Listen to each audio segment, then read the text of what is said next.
Hello students, कैसे हैं आप सब। मैं सौरभ खत्री स्वागत करता हूँ आप सबका मेरे यूट्यूब चैनल खत्रीज गुरुकुल पर। और आज का जो हमारा वीडियो है वो फिजिक्स का होगा। और आज हम लोग इस वीडियो में अपने जो चैप्टर हमारा चल रहा था लाइट, रिफ्लेक्शन एंड रिफ्रैक्शन, उसको आगे बढ़ाएंगे। तो लास्ट वीडियो में हमने रिफ्लेक्शन वाले पोर्शन को खत्म कर दिया था। आज हम लोग यहाँ पर रिफ्रैक्शन वाले पोर्शन को शुरू करने वाले हैं। तो चलिए बिना किसी देरी के हम लोग सीधे लाइट का रिफ्रैक्शन शुरू करते हैं, ठीक है। चलिए ध्यान से समझते हैं कि पहले रिफ्रैक्शन होता क्या है और उसके बाद देखेंगे कि इसके रूल्स क्या है।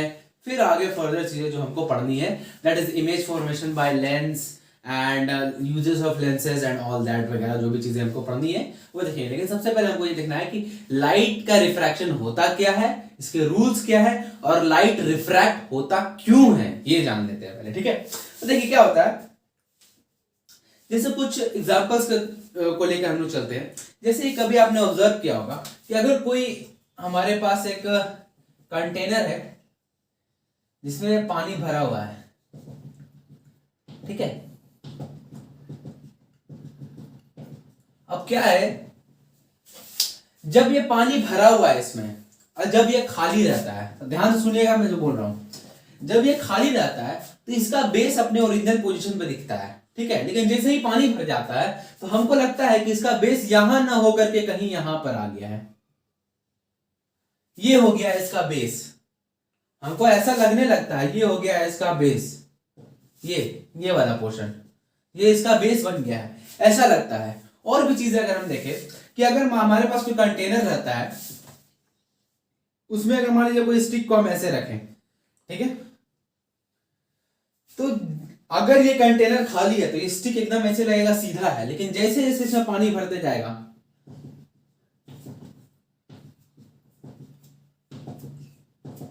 ये स्टिक भी क्या हो जाएगा, टेढ़ा दिखने लगेगा और कुछ ऐसा दिखेगा। फिर ऐसा लगेगा कि स्टिक यहां तक तो ठीक आया, उसके बाद हट गया हो गया और फिर यहां से चालू हो गया, ऐसा लगता है। ऐसा टेढ़ा दिखता है, लगता है कि इस लाइन में जा ही नहीं रहा, यहां से गायब हो गया और फिर इधर से टेढ़ा जा रहा है, ठीक है। ऐसा होता है। अगर आप पानी के अंदर किसी चीज को देखिएगा, कोई अगर इंसान कोई पानी के अंदर है, खड़ा है मान लीजिए यहां पर, तो ये इंसान आपको यहां से छोटा नजर आता है। कभी ऑब्जर्व करिएगा, ये इंसान आपको यहां से छोटा नजर आता है और अगर पानी के अंदर से हम किसी को देखेंगे तो वो बड़ा नजर आता है, ठीक है। तो ये सब क्यों होता है, ये सब क्यों होता है? बेसिकली कि ये जब हम बकेट खाली है तो उसका बेस यानी जो बॉटम है, यानी जो इसको पेंदी बोलते हैं हम लोग, वो अपने सही जगह पे दिखता है। लेकिन जैसे ही पानी भर जाता है वो थोड़ा ऊपर हो जाता है, हमको ऐसा लगता है कि वो थोड़ा ऊपर हो गया है, ठीक है। और ये स्टिक भी अगर खाली बकेट में रखे तो वो एकदम सीधा दिखता है, लेकिन जैसे ही पानी भर जाता है वो भी टेढ़ा दिखने लगता है। तो ये सब होता क्यों है? तो ये सब जो बेसिकली होता है ये due to the refraction of light, due to the refraction of light, ठीक है। रिफ्रैक्शन ऑफ लाइट की वजह से ये सारी फेनोमेनन होते हैं। अब क्या होता है रिफ्रैक्शन ऑफ लाइट, पहले इसको समझते हैं, ठीक है।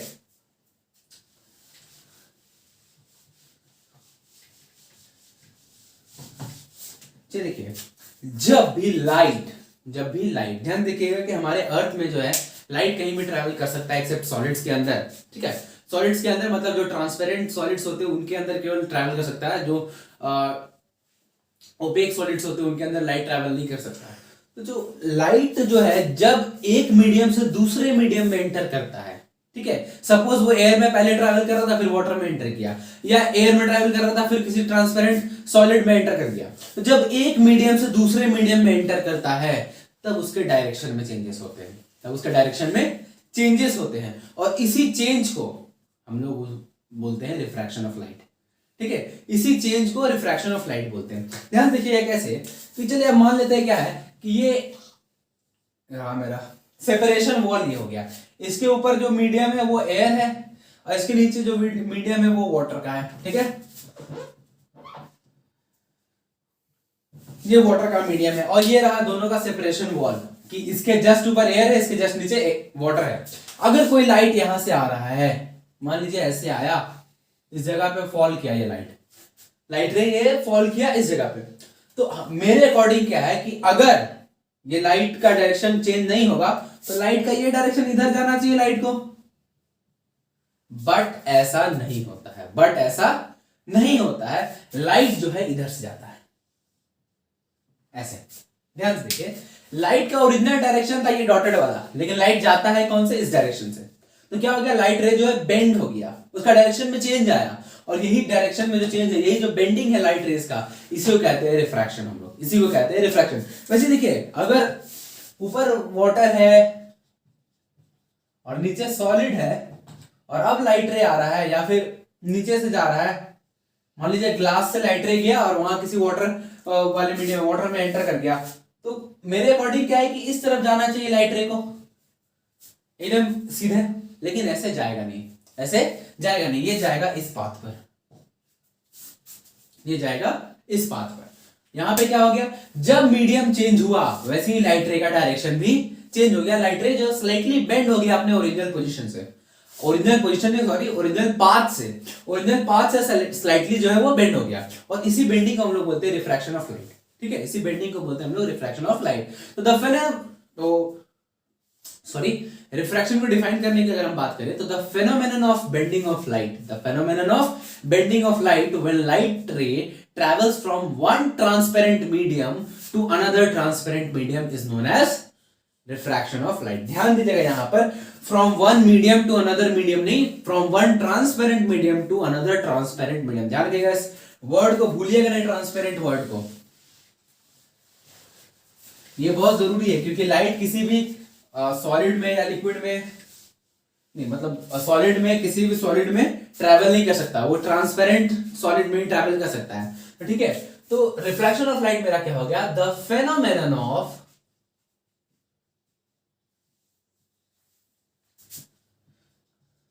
Bending of light rays, light रे when it travels from one transparent medium, from one transparent medium to another transparent medium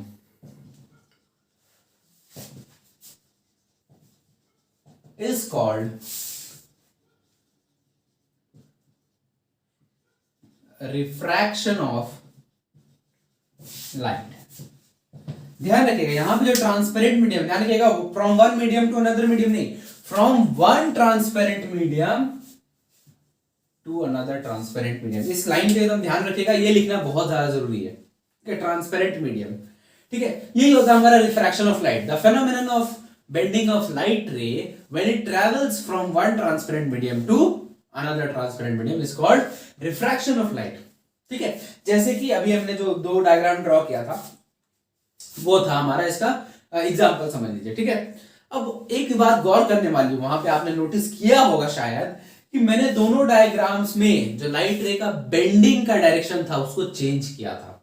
पहला जो डायग्राम था एयर और वाटर वाला, उसमें मैंने लाइट रे ऐसे आ रहा था और मैंने इस तरफ बेंड किया था, सपोज इतना ज्यादा नहीं किया था, इस तरफ बेंड किया था, इतना इस तरफ। लेकिन दूसरे वाले में मैंने क्या किया था, ऐसे जा रहा था तो अंदर की तरफ नहीं, बाहर की तरफ मैंने बेंड किया था। ठीक है, बाहर की तरफ बेंड किया था। ठीक है, तो ये दोनों में बेंडिंग को मैंने अलग अलग दिखाया था। इसका भी कारण है कि क्यों बेंडिंग अलग अलग होता है। ठीक है, तो ये बेंडिंग का डायरेक्शन मतलब किस डायरेक्शन में लाइट मेरा बेंड होगा, किस डायरेक्शन में घूम जाएगा, वो डिपेंड करता है दोनों मीडियम, जिस मीडियम में लाइट ट्रैवल कर रहा था और जिसमें एंटर करने वाला है, दोनों मीडियम की डेंसिटी पर डिपेंड करता है। दोनों मीडियम की डेंसिटी पर डिपेंड करता है कि लाइट रे किस तरफ मुड़ेगा, किस तरफ मुड़ेगा, किस तरफ बेंड होगा, ये दोनों मीडियम की डेंसिटी पर डिपेंड करता है। चलिए देखते हैं कैसे।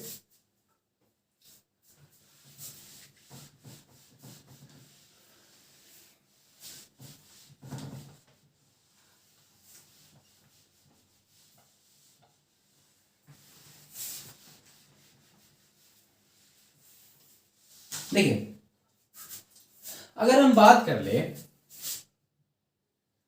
ये रहा मेरा सेपरेशन, ऊपर एयर है, नीचे वाटर है, या फिर कोई दूसरा लिक्विड है। ठीक है, वाटर और एनी लिक्विड,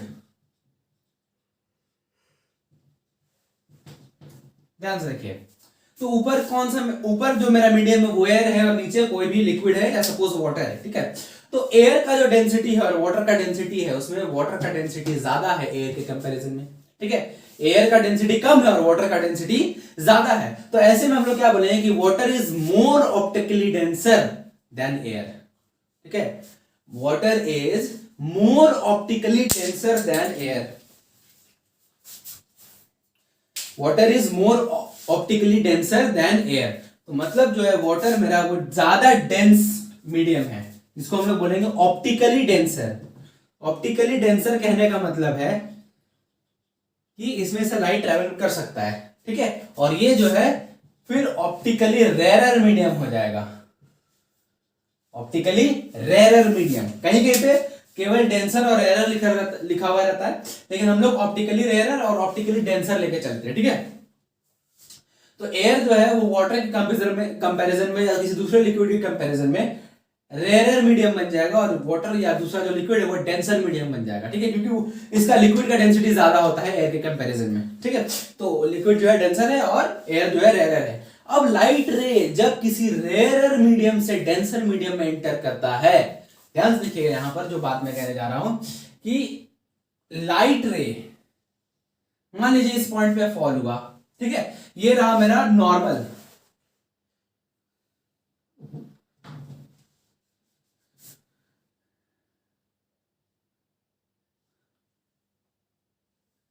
ये रहा मेरा normal at the point of incidence. ये मेरा पॉइंट ऑफ इंसिडेंस है O। ये नॉर्मल हो गया eight the point of incidence. तो जब भी लाइट रे रेयरर मीडियम से डेंसर मीडियम में जाएगा तो वो टुवर्ड्स नॉर्मल बेंट होगा। किस तरफ? टुवर्ड्स नॉर्मल, मतलब इस तरफ, कुछ ऐसा। मतलब इसका जो ओरिजिनल पाथ है उससे वो नॉर्मल की तरफ बेंट हो जाएगा। किस तरफ? नॉर्मल की तरफ। लेकिन जब इसका उल्टा हो जाएगा, मतलब चलिए बगल में बना लेते हैं,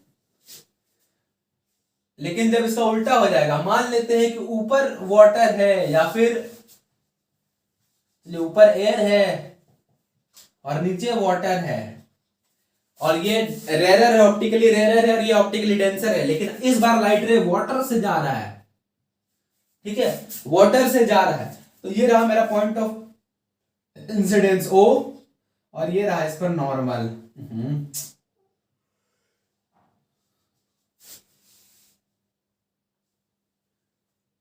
ये रहा नॉर्मल, ठीक है। तो जब लाइट रे डेंसर मीडियम से रेयरर मीडियम में जाएगा तो ये away from the normal bend हो जाएगा इस तरफ।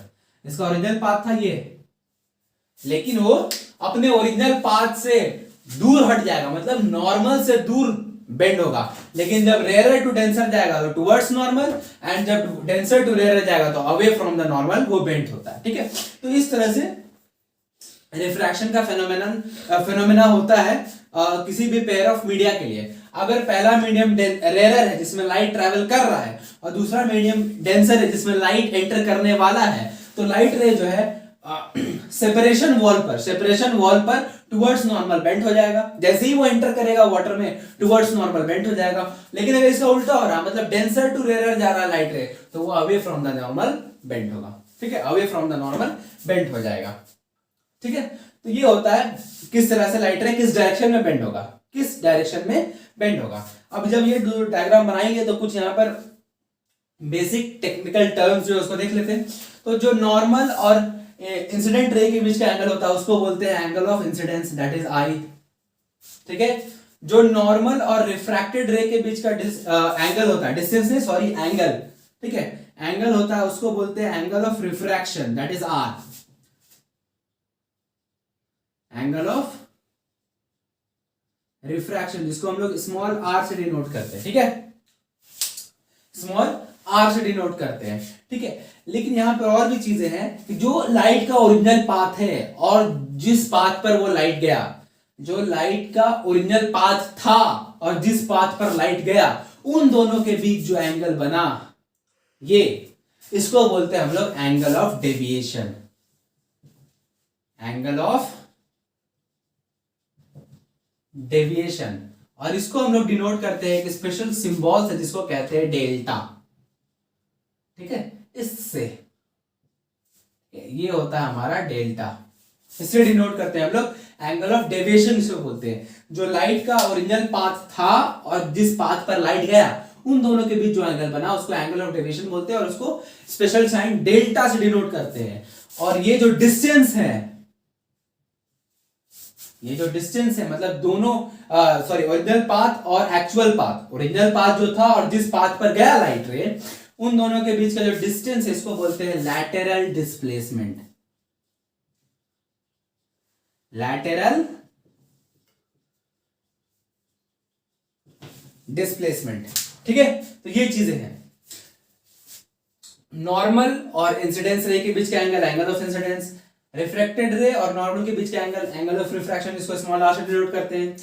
लाइट जिस पाथ पर गया और जो उसका ओरिजिनल पाथ था उन दोनों के बीच का एंगल, एंगल ऑफ डेविएशन, जिसको डेल्टा से डिनोट करते हैं। और उन दोनों के बीच का जो डिस्टेंस होता है उसको बोलते हैं लैटेरल डिस्प्लेसमेंट। लैटेरल डिस्प्लेसमेंट वहां पर भी वैसे ही, यहां पर ये हो गया हमारा आई, ये हो गया हमारा नॉर्मल, और ये हो गया आर, ये हो गया डेल्टा, और ये हो गया लैटेरल डिस्प्लेसमेंट, ठीक है। डेल्टा मतलब angle of deviation, R angle of refraction, I angle of incidence, और ये लैटेरल डिस्प्लेसमेंट, ठीक है। तो ये चीजें होती है एंगल लाइट के रिफ्रैक्शन के टाइम पर, ठीक है। अब चलिए जान लेते हैं कि इसका रीजन क्या है। इसका रीजन क्या है, क्यों लाइट रिफ्रैक्ट होता है, क्यों नहीं वो अपने ओरिजिनल पाथ पे गया, क्यों वो बेंड हो गया या टुवर्ड्स द नॉर्मल या अवे फ्रॉम द नॉर्मल, क्यों बेंड हो गया, क्यों बेंड हो गया, ठीक है। पहले उसको देख लेते हैं, रीजन जानते हैं।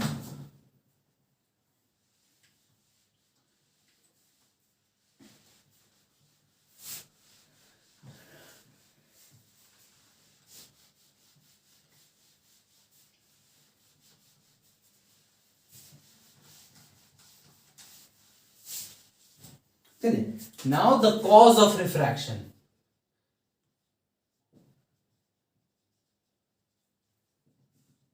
Cause of refraction या reason for refraction, जो भी बात कर रहे हैं हम लोग।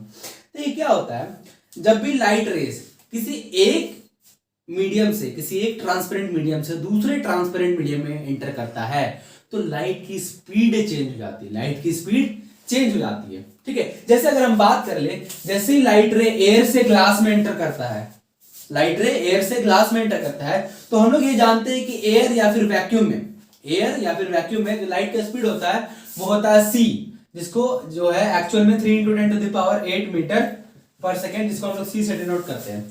तो एयर में इस स्पीड से जाएगा लाइट रे, लेकिन जैसे ही वो ग्लास में एंटर करता है उसका स्पीड घट जाता है, c जो नया c बनता है स्पीड ऑफ लाइट, उसका जो नया स्पीड होता है वो हो जाता है 2 × 10⁸ मीटर पर सेकेंड। तो देखिए क्या हो गया, जैसे ही वो एयर से ग्लास में एंटर किया, यहां पर एयर है जहां पे स्पीड है ये 3 × 10⁸ मीटर पर सेकेंड, और जब वो ग्लास में एंटर किया तो उसका स्पीड हो गया ये 2 × 10⁸ मीटर पर सेकेंड। तो स्पीड में चेंज आया, स्पीड घट गया यहां पर। तो जब भी लाइट रे रेयर से डेंसर मीडियम में जाता है तो उसका जो स्पीड है, जो वेलोसिटी है वो डिक्रीज होता है, और इस वजह से वो टुवर्ड्स नॉर्मल बेंड हो जाता है, टुवर्ड्स नॉर्मल बेंड हो जाता है। लेकिन जब उल्टा होता है, मतलब जब डेंसर से रेयर मीडियम में जाता है, अगर वो ग्लास में पहले ही ट्रैवल कर रहा है तो उसका स्पीड ये है 2 × 10⁸ मीटर पर सेकेंड, लेकिन जैसे ही वो ग्लास से बाहर निकला और एयर में पहुंचा उसका स्पीड हो गया 3 × 10⁸ मीटर पर सेकेंड, ठीक है। और जैसे ही वो ग्लास से एयर में निकलेगा, चूंकि उसका स्पीड बढ़ गया, इस वजह से वो away from the normal bend हो जाएगा, away from the normal bend हो जाएगा। तो बेसिकली अगर हम यहां देखें तो change in speed of light रे when it travels from one transparent medium to another transparent medium is the main cause for refraction, is the main cause for refraction, ठीक है। Change in speed of light rays, ठीक है।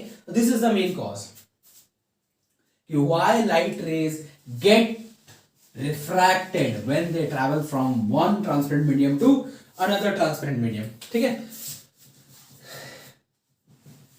change in speed,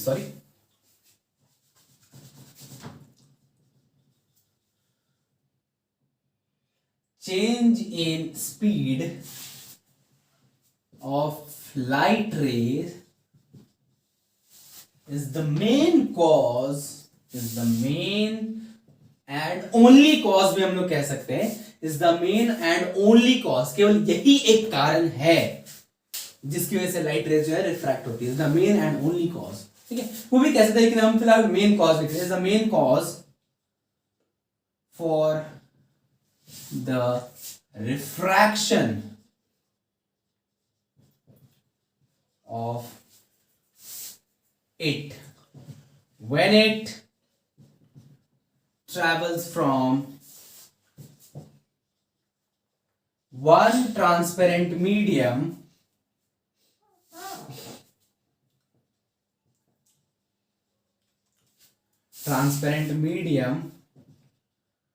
to another transparent medium।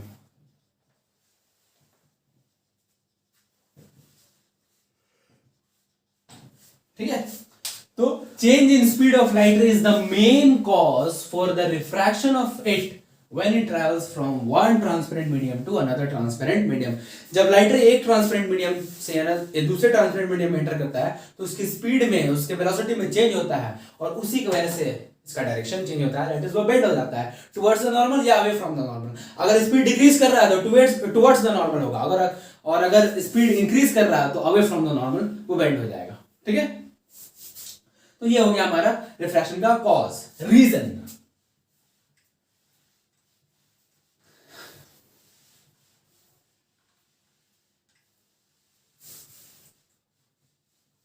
अब आगे बात करते हैं rules of refraction. जैसे हमने रिफ्लेक्शन देखा था कि रिफ्लेक्शन के दो रूल्स होते हैं, कि क्या बोलते हैं, एंगल ऑफ इंसिडेंस और एंगल ऑफ रिफ्रैक्शन दोनों इक्वल होता है, एंगल ऑफ रिफ्लेक्शन दोनों इक्वल होता है, और दूसरा था कि incident ray normal at the point of incidence and reflected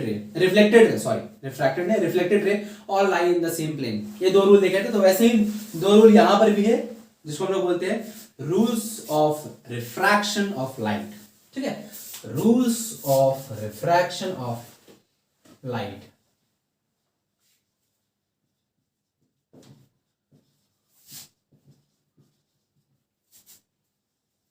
इसमें से पहला रूल जो है वो वही रिफ्लेक्शन वाला, रिफ्लेक्शन का जो दूसरा रूल था कि द इंसिडेंट रे, रिफ्लेक्टेड रे वहां पर था, यहां पर रिफ्रैक्टेड रे बोलेंगे। ठीक है, the incident ray, refracted ray and the normal at the point of incidence all lie in the same plane. ठीक है, the incident ray comma refracted ray and the normal at the point of incidence,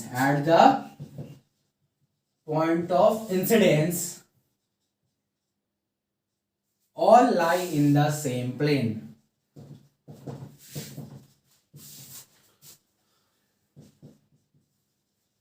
all lie in the same plane, the incident ray, refracted ray and the normal at the point of incidence all lie in the same plane। ये जो है पहला rule, जो कि हमारा वहां reflection वाले में भी सेम था, रिफ्रैक्शन वाले में भी सेम है। दूसरा रूल जो है रिफ्रैक्शन का वो काफी इंपॉर्टेंट रूल है, और वहां से काफी इंपॉर्टेंट चीज हमको पता चलेगा जिसका हम आगे अभी यूज करेंगे, उसी के बारे में हमको आगे इसके बाद पढ़ना है।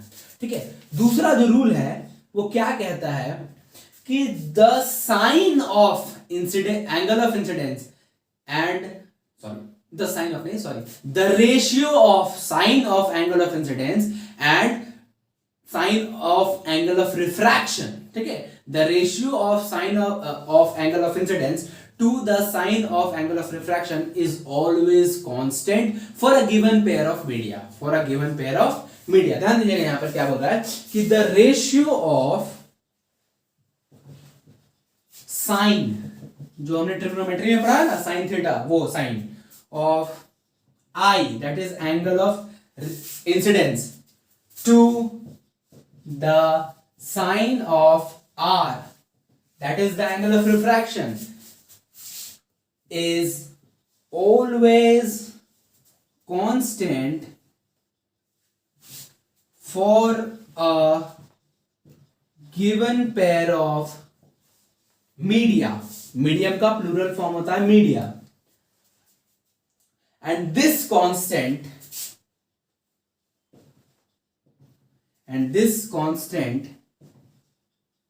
is called, ध्यान से देखिएगा, is called refractive index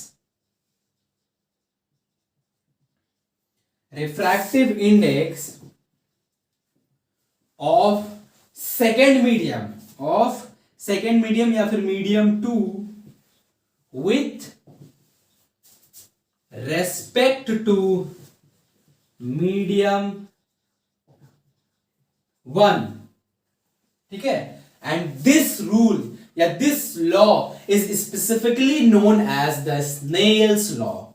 This rule is specifically known as the Snell's law, ठीक है। This rule is specifically is known as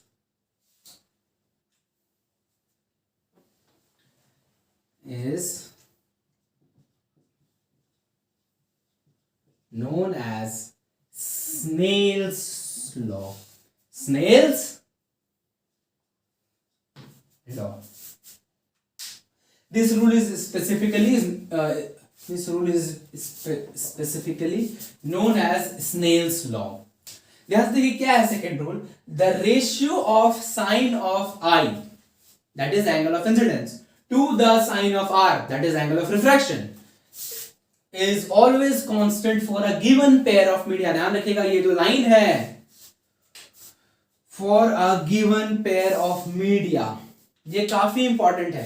कोई दो मीडियम के लिए ही ये कांस्टेंट होगा। अगर वो मीडियम चेंज हो गया, उनमें से कोई एक या दोनों चेंज हो गया, तो sine i upon sine r that is जो रेशियो है वो भी चेंज हो जाएगा, ठीक है। अगर कोई एक मीडियम चेंज होता है या दोनों मीडियम चेंज होता है, तो साइन आई और साइन आर का रेशियो दोनों चेंज हो जाएगा, वो भी चेंज हो जाएगा, ठीक है। तो for a given pair of media is काफी important and this constant is called refractive index of medium 2 with respect to medium 1 and this rule is specifically known as Snell's law. This rule is specifically known as Snell's law. अब देखिए क्या है इस rule का मतलब, चलिए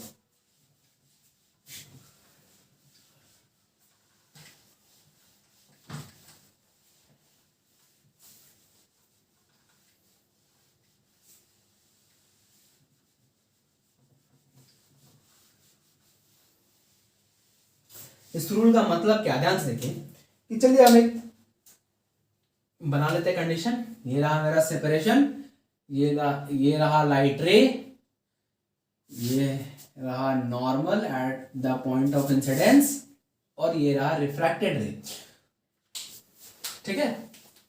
ये रहा पॉइंट ऑफ इंसिडेंस, ये रहा एंगल ऑफ इंसिडेंस, और ये रहा angle of refraction r. This is medium 1 and this is medium 2.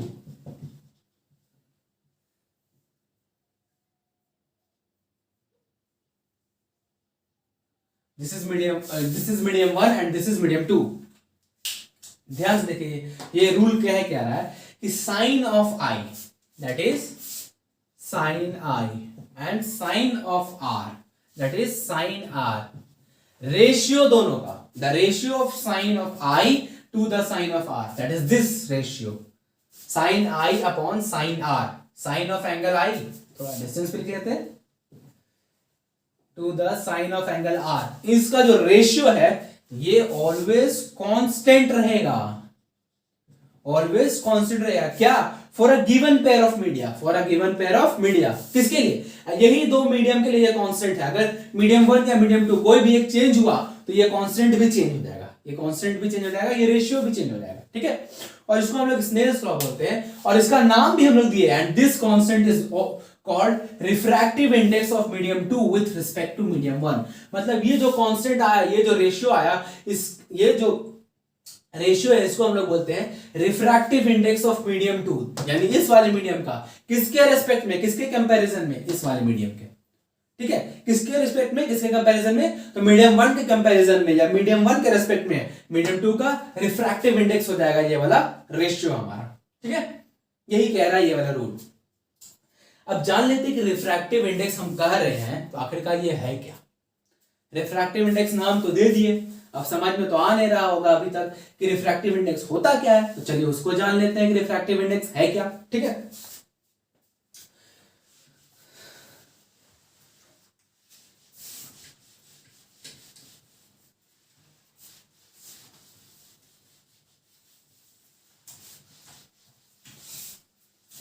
जैसे कि हमने बात किया कि हमने देखा कॉज ऑफ रिफ्रैक्शन में कि चेंज इन स्पीड हो जाता है लाइट का, तो वो लाइट रिफ्रैक्ट हो जाता है। ठीक है, तो चेंज इन स्पीड होता है तो कितना बढ़ेगा या घटेगा, और अगर बढ़ेगा तो कितना बढ़ेगा, घटेगा तो कितना घटेगा।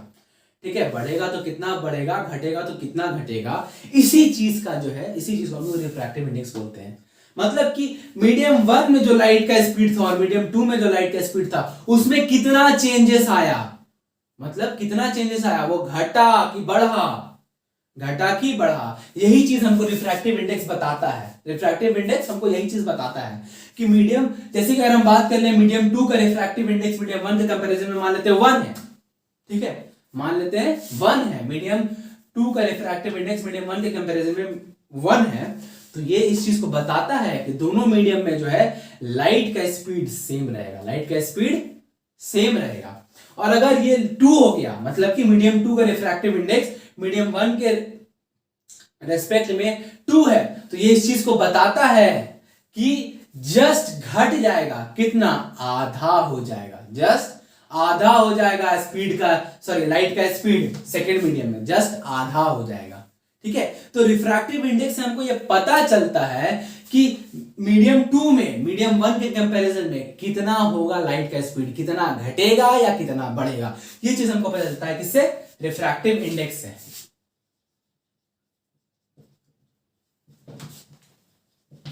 ठीक है, और रिफ्रैक्टिव इंडेक्स को हम लोग डिनोट करते हैं इस तरह, या तो दो सिंबल्स हमको इसको डिनोट करते हैं, या तो इंग्लिश अल्फाबेट स्मॉल एन से, और ये है ग्रीक लेटर जिसको बोलते हैं म्यू, ग्रीक लेटर म्यू, इसका नाम है म्यू, MEW, म्यू। ठीक है, इससे हम लोग डिनोट करते हैं रिफ्रैक्टिव इंडेक्स को, या तो स्मॉल एन से या फिर ग्रीक लेटर म्यू से। ठीक है, अब चलिए एक और डेफिनेशन देख लेते हैं जो कि और ज्यादा जिससे हम और ज्यादा समझ जाएंगे कि रिफ्रैक्टिव इंडेक्स एक्चुअल में है क्या। ठीक है, तो रिफ्रैक्टिव इंडेक्स जो है वो रेशियो है किसका, speeds of light in both the medium, कि मीडियम 1 में और मीडियम 2 में जो स्पीड ऑफ लाइट्स स्पीड्स होंगे, जो लाइट के जो भी अलग अलग स्पीड्स होंगे उनका रेशियो ही रिफ्रैक्टिव इंडेक्स होगा। तो रिफ्रैक्टिव इंडेक्स कि अगर हम बात करें, अगर हम देखें, पहले ध्यान से देना है कि रिफ्रैक्टिव इंडेक्स किसका निकाल रहे हैं, मीडियम 2 का या मीडियम 1 का। ठीक है, मीडियम 2 का या फिर मीडियम 1 का। अगर मीडियम 2 का निकालेंगे तो वो 1 के रिस्पेक्ट में होगा, और मीडियम 1 का निकालेंगे तो वो 2 के रिस्पेक्ट में होगा। ध्यान से देखें, और अगर मीडियम 1 एयर है तो फिर क्या होगा, देखिए, तो रिफ्रैक्टिव इंडेक्स जो होता है n या फिर म्यू वो होता है speed of light in medium 2, speed of light in medium 1, 2 नहीं 1, by speed of light in medium 2। और ये रिफ्रैक्टिव इंडेक्स किसका है, मीडियम 2 का, किसके रिस्पेक्ट में, 1 के रिस्पेक्ट में। तो इसको लिखे हैं कैसे, इस तरह से, रिफ्रैक्टिव इंडेक्स n तो डिनोट हो गया refractive index of medium 2 with respect to medium 1, that is 2 1 कहने का मतलब है कि रिफ्रैक्टिव इंडेक्स हम मीडियम 2 का निकाल रहे हैं मीडियम 1 के रिस्पेक्ट में, या फिर ऐसे भी कर सकते हैं, नीचे लिखेंगे जिसका निकाल रहे हैं और ऊपर लिखेंगे जिसके रिस्पेक्ट में निकाल रहे हैं। ठीक है, this is read as refractive index of medium 2 with respect to medium 1। तो ऐसे इधर भी या 2 1 लिख दे, या फिर 1 ऊपर नीचे, 1 ऊपर लिखे 2 नीचे लिखे, तो ये क्या हो गया, refractive index of medium 2 with respect to 1। तो ये क्या होगा, speed of light in medium 1 by speed of light in medium 2। ये किसका रिफ्रैक्टिव इंडेक्स हो गया, मीडियम 2 का मीडियम 1 के रिस्पेक्ट में। और जब हम मीडियम 1 का निकालेंगे 2 के रिस्पेक्ट में, तो बस इसका रेसिप्रोकल हो जाएगा, speed of light in medium 2 by speed of light in medium 1। ये हो गया रिफ्रैक्टिव इंडेक्स। क्या हो गया? तो रिफ्रैक्टिव इंडेक्स बेसिकली क्या हो जाता है, मेरा स्पीड ऑफ जो स्पीड्स होते हैं लाइट के दोनों अलग अलग मीडियम में, दोनों मीडियम में वो उसका रेशियो ही मेरा रिफ्रैक्टिव इंडेक्स होता है, उसका रेशियो ही रिफ्रैक्टिव इंडेक्स होता है। अब बस हमको ये देखना है कि किसका निकाल रहे हैं और किसके रेस्पेक्ट में निकाल रहे हैं, किस मीडियम का हम रिफ्रैक्टिव इंडेक्स निकाल रहे हैं और किसके रेस्पेक्ट में निकाल रहे हैं। जिसके रेस्पेक्ट में निकाल रहे होंगे उसका स्पीड ऊपर और जिसका निकाल रहे होंगे उसका स्पीड नीचे। ठीक है, तो ये होता है हमारा रिफ्रैक्टिव इंडेक्स, रिफ्रैक्टिव इंडेक्स। ठीक है, इसको हम लोग स्मॉल एन या फिर ग्रीक लेटर म्यू से डिनोट करते हैं, ग्रीक लेटर म्यू से डिनोट करते हैं। ठीक है, तो ये है रिफ्रैक्टिव इंडेक्स। इसका काफी ज्यादा यूज है, रिफ्रैक्टिव इंडेक्स का यूज काफी ज्यादा होता है। ठीक है, तो ध्यान रखिएगा रिफ्रैक्टिव इंडेक्स है क्या, इससे लेकर के हम लोग कुछ फेनोमेनन को डिस्क्राइब भी करेंगे, वो अगले वीडियो में करेंगे। आज के लिए हम लोग यहीं तक रखते हैं, हम लोग इसके बाद से अगले वीडियो में शुरू करेंगे। तो मुझे आशा है कि हमने जितने भी कॉन्सेप्ट्स इस वीडियो में देखे वो आपको पूरी तरह से समझ में आ गई होगी। और अगर आपको मेरी वीडियो अच्छी लगती है तो आप मेरे वीडियो को लाइक कर लीजिए और मेरे चैनल खतरीज गुरुकुल को सब्सक्राइब कर लीजिए और बगल में जो बेल आइकन है उसको प्रेस करके ऑल को सिलेक्ट कर लीजिए, जिससे कि क्या हो कि मेरे हर नए वीडियो का नोटिफिकेशन आप तक पहुंचता रहे। तो मिलते हैं आप लोगों से नए वीडियो लेक्चर में, तब तक के लिए थैंक यू।